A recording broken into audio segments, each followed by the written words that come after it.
রাধে জয় রাধে। আচ্ছা, আর এক ভক্ত বিনয় হালদার, তিনি গোবিন্দ সেবার উদ্দেশ্যে 100টি টাকা দান করলেন।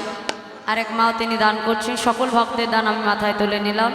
যে সকল কামনায় মনোবাসনায় তারা দান করলেন, আমার গোবিন্দ যেন তাদের মনোবাঞ্ছা পূর্ণ করে।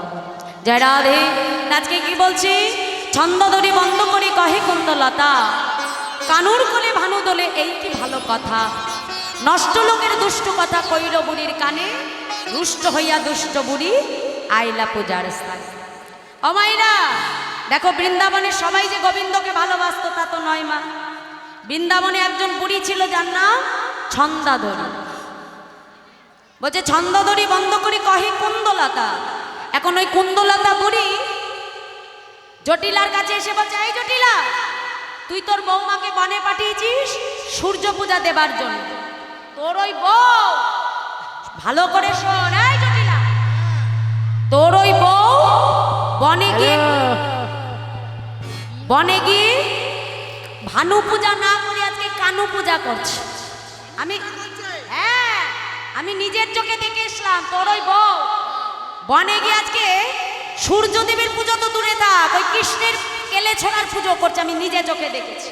যেই না বলেছে কুটিলা লাভ দিয়ে এসে পড়েছে। মা কি আমি বলেছিলাম? আমার কথা তো বিশ্বাস হয় না।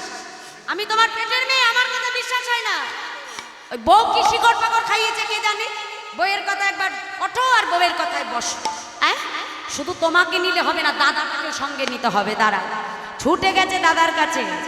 দাদা আয়ান তখন শ্যামা মায়ের পুজো করছিল, এসে ডাক দিয়েছে, আয় দাদা, এই শোন, তোর ওই বউ গুণধর বউ হ্যাঁ বনে গিয়ে ভানু দেবতার পুজো না করে কেলে ছোড়া কানুর পুজো করছে।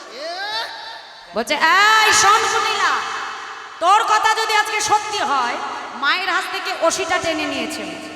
যদি ঠিক হয় তাহলে রাধারানীর একদিন নাই আমার একদিন। আর যদি তুই মিথ্যে বলিস তাহলে তোর জ্বালা আর সহ্য হচ্ছে না, তোকে বলি দিয়ে তবে আমি ঘরে আসবো। তা তো দেবে, বউয়ের কথা বিশ্বাস করতে পারো আর বোনের কথা পারো না, তাই তো?